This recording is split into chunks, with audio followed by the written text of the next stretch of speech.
Yes, come in.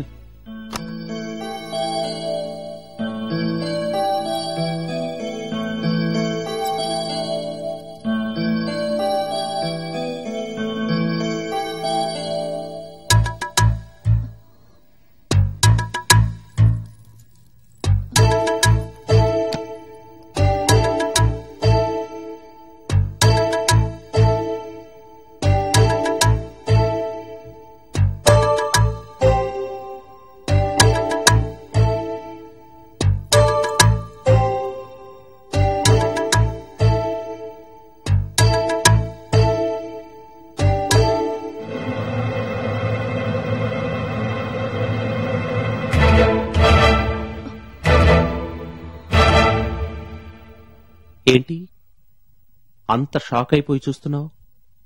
మనది మామూలు పెళ్లి కాదు కదా, యాంటీ సెంటిమెంట్ మ్యారేజ్. అందుకే సింబాలిక్ గా ఉంటుందని ఇలా చేశాను. ఏంటి ఇంకా అర్థం కాలేదా? మామూలుగా అందరూ కాపురాలు చేయడానికి పెళ్లిళ్ళు చేసుకుంటారు. మన పెళ్లి అలా కాదు కదా, ఏదో ఒక స్టాప్ గ్యాప్ అరేంజ్మెంట్.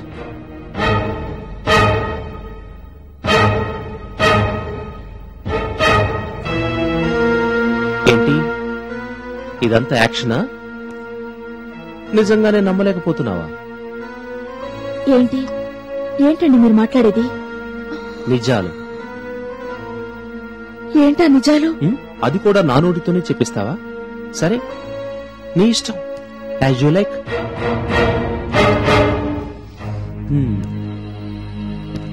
మా అమ్మా నాన్నలే నమ్మించడం ఎప్పటి నుంచి మొదలు పెడతావు? నమ్మించడమా? అవును. కమాన్ ఐసే, మరీ ఇంత యాక్ట్ చేయొద్దు. మీ అన్నయ్య నీకన్నీ చెప్పే ఉంటాడు. మనిద్దరం మన ప్రయోజనాలు చూసుకుని ఈ పెళ్లి చేసుకున్నాం. నీకు మీ అన్నయ్యకి బోల్డ్ అంత డబ్బిచ్చాను, కట్నం కూడా అందుకే తీసుకోలేదు. ఇంకా నువ్వేదో నాతో కాపురం చేయడానికే పెళ్లి చేసుకున్నట్టు డ్రామా ఆడతావేంటి? నాకిలాంటివి నచ్చవు తెలుసా?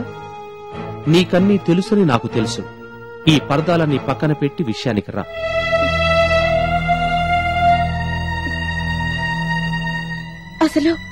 అసలేంటి మీరు మాట్లాడేది? నాకేం అర్థం కావడం లేదు. నిజంగా నాకేమీ తెలీదు. అయినా మా అన్నయ్యకి నాకు డబ్బు ఇవ్వడం ఏంటి? ఆహా, అయితే ఇప్పుడు డబ్బు ఇవ్వలేదనంటావా? ఇంకా డబ్బు కావాలంటే అడుగు, ఇస్తాను. కానీ అంతకి ముందిచ్చింది ఇవ్వలేదని మాత్రం చెప్పద్దు. ఎంత మిడిల్ క్లాస్ మనిషి అయినా ఈ మెంటాలిటీ నాకు నచ్చలేదు. నీకింకెంత డబ్బు కావాలంటే అంత ఇస్తాను, కానీ పని మాత్రం త్వరగా జరిగిపోవాలి. ఏ పని? ఇంకే పని? నువ్వు తిరుగుబోతుగా నిరూపించుకోవాలి. మా అమ్మా నాన్నల దృష్టిలో నీ క్యారెక్టర్ మంచిది కాదని క్లియర్ గా ఎస్టాబ్లిష్ అవ్వాలి.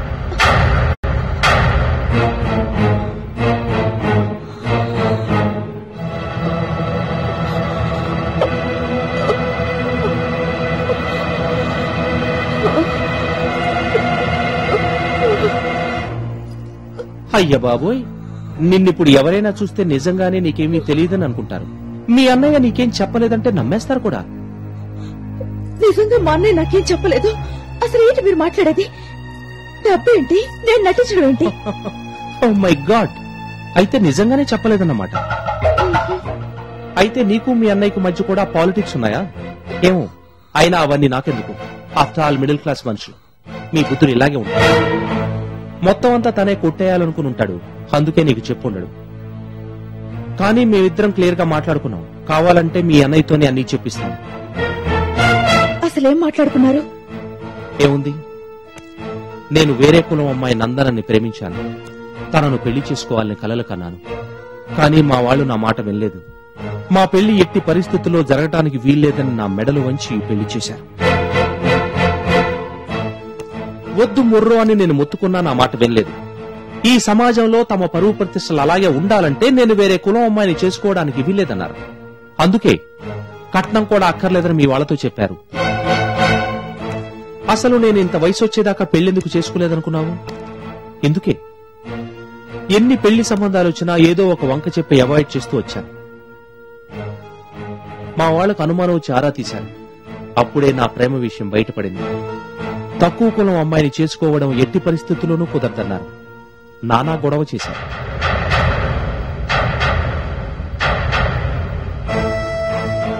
వాళ్ళకి నేనొక్కడే కొడుకును కాబట్టి ఈ పెళ్లి వాళ్ళిష్ట ప్రకారమే జరగాలన్నారు.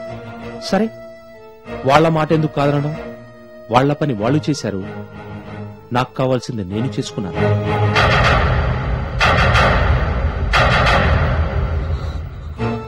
ఒక కామన్ ఫ్రెండ్ ద్వారా రవి నాకు పరిచయం అయ్యాడు.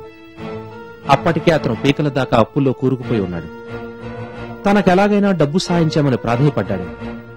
అప్పుడే మీ ఇంటి గురించి, మీ ఇంట్లో ఉన్న వాళ్ల గురించి ఆరాలు తీశాను.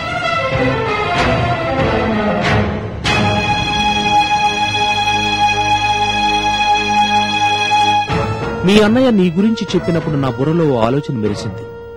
ఎలాగూ మీరంతా మిడిల్ క్లాస్ పీపుల్, డబ్బు కోసం ఏవైనా చేస్తారు. అందుకే నా ప్లాన్ మీ అన్నయ్యకి చెప్పాను.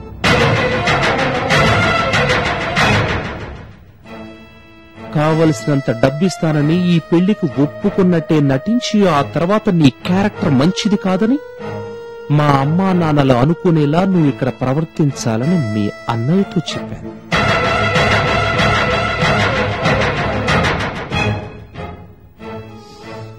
నా చేతికి మట్టి అంటకుండా పని జరిగిపోవాలనుకున్నాను. క్యారెక్టర్ సరిగా లేని కోడల్ని మా అమ్మా నాన్న ఈ ఇంట్లో ఉంచరు, బయటికి తన్ని తరిమేస్తారు. అదే నాకు కావాలి.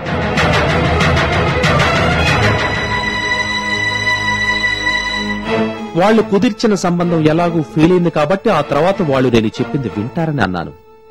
నందనతో నా పెళ్లికి ఒప్పుకుంటారని, ఇదంతా చాలా రహస్యంగా జరగాలని మీ అన్నయ్యతో చెప్పాను. అన్నిటికీ కొట్టాడు.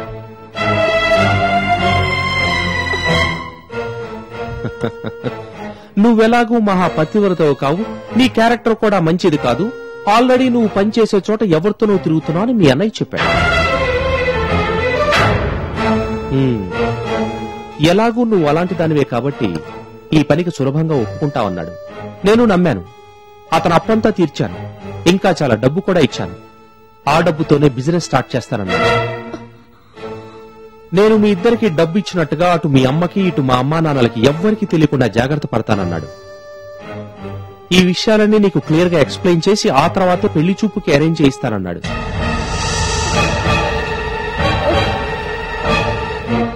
ఈ విషయాలు మరి నీకు చెప్పలేదేమో, అయినా నీకు చెప్పినా చెప్పకపోయినా నాకు అనవసరం. ఇంతకు ముందు తెలియకపోయినా ఇప్పుడైనా తెలిసింది కదా. ఇక రేపటి నుంచే నువ్వు ఈ పని ప్రారంభించు.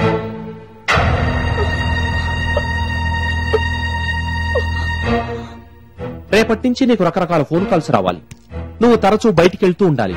నీ మీద అందరికీ అనుమానం వచ్చేలా యాక్ట్ చేయాలి. ఆ తర్వాత నీ క్యారెక్టర్ మంచిది కాదని అందరినీ నమ్మించాలి. అయినా ఈ ప్లాన్ అంతా మీ అన్నయ్య నీకు చెప్పే ఉంటాడు. నీకేం తెలియనట్లే నువ్వు నటిస్తున్నావు కాబట్టి నేను మళ్లీ చెప్తున్నాను. ఈ ఇంటికొచ్చాక మా ఆస్తిని, అంతస్తుని చూసి కొత్త ప్లాన్ ఏమన్నా మొదలు పెట్టావేమో. అదంతా ఏం కుదరదు. పిచ్చి పిచ్చి వేషాలయ్యొద్దు. నా డబ్బుకి ఆశపడి పర్మనెంట్ గా ఇక్కడే భారీగా సెటిల్ అయిపోదామనుకుంటే అదంతా నీ భ్రమ. నేను నిన్నిక్కడ బతకనివ్వను. నువ్వు నేను చెప్పినట్టు నడుచుకుని తీరాల్సిందే. ఒకవేళ దీని గురించి మా అమ్మా నాన్నలకి చెప్పాలనుకుంటున్నావేమో, it will be of no use. వాళ్ళు నీ మాటలు నమ్మరు. అసలు నువ్వేం మాట్లాడుతున్నావో కూడా వాళ్ళకి అర్థం కాదు. కాబట్టి అటువంటి పిచ్చి పిచ్చి ప్రయత్నాలు చేయొద్దు. బుద్ధిగా నువ్వు ఒప్పుకున్న పని చేసేసి వెళ్లిపో. అందుకు నీకు ఇవ్వాల్సిన కూలి ఇచ్చేశాను కూడా. నీకు ఇంకా కావాలంటే అంతా అయిపోయాక మరికొంత డబ్బిస్తాను. No problem. నాకు నందన కావాలి, అందుకోసం ఏమైనా చేస్తాను. నందన కోసం ఈ ఇంటిని, ఈ ఆస్తిని వదిలేసి వెళ్లిపోవడం మూర్ఖత్వం అవుతుందని నాకు తెలుసు. అందుకే అలా చేయకుండా ఇక్కడుంటూనే ఈ ప్లాన్ తయారు చేశాను. నువ్వు ఇక్కడి నుంచి వెళ్లిపోగానే మా అమ్మా నాన్నలు నేను చెప్పింది చేస్తారు. గత్యంతరం లేని పరిస్థితుల్లో నందనని నాకిచ్చి మళ్లీ పెళ్లి చేస్తారు.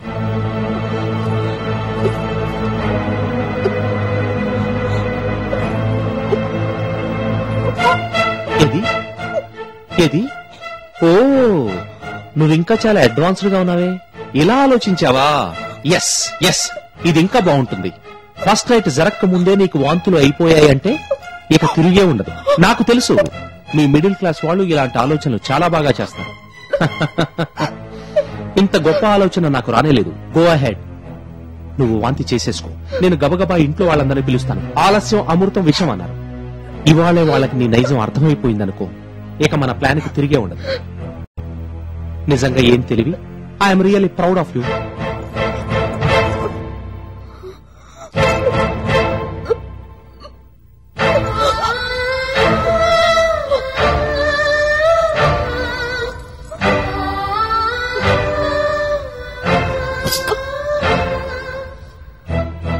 మళ్ళీ ఇదేంటి, మనసు మార్చుకున్నావా? అవునులే, మరీ ఇంత స్పీడ్ అయితే వాళ్ళకి అనుమానం వచ్చినా వస్తుంది. ఇంత ఓవర్ యాక్షన్ అక్కర్లేదు. రేపటి నుంచి నెమ్మదిగా నీ ప్రయత్నాలు నువ్వు చెయ్యి. అంతా స్మూత్ గా జరిగిపోవాలి. ఎవరికి ఏ అనుమానం రాకూడదు.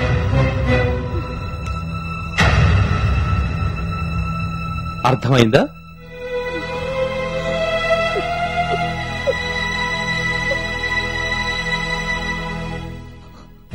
Okay, I will not disturb you.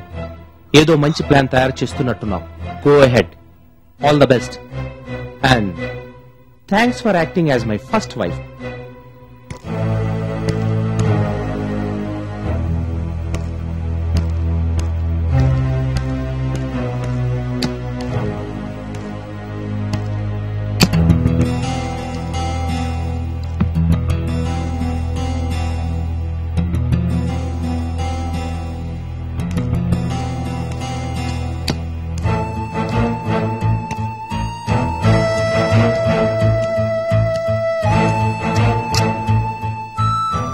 హడావుడిలో room lock చేయడం మర్చిపోయాను.